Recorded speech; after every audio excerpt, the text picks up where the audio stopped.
um gentleman. Tudo bom, Júlio? Beleza? Vem cá, Jéssica, vem cá. Você vê até que meu amigo, tudo certinho? E aí, Júlio, bacana? Vem cá, Renatinha. Você não é paparazzi não, aqui você paga mico. Oi, Renata, tudo bem? Então, Jéssica, eu vou te dar 3 opções, tá? Você vai poder escolher. E aí são opções bem fáceis. A primeira opção é você cantar uma música. E nós vamos te ajudar, a gente ajuda. Vai, Jéssica!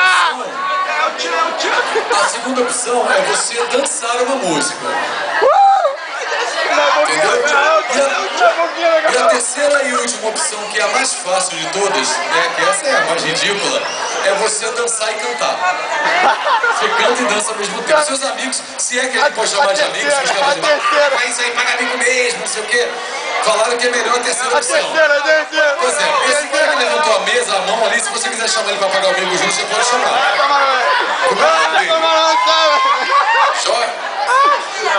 Rodrigo, vem cá, Rodrigo. Vem muito chamar também como de Black. Vem cá, Rodrigo. Vem cá. Ele tava louco pra vir. Ele tava assim, poxa, não me chamaram. Não fui escolhido, fui excluído.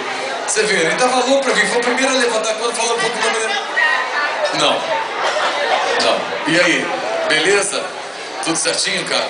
Primeira vez que você paga amigo? É. Isso aí, você vai ver que vai ser um novo começo na sua vida. A partir de hoje vai ser sempre. Então vamos lá, você prefere... Olha só.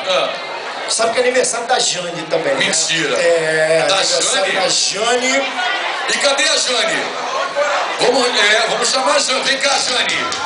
Vem cá, Jane. A Jane tá escondidinha ali.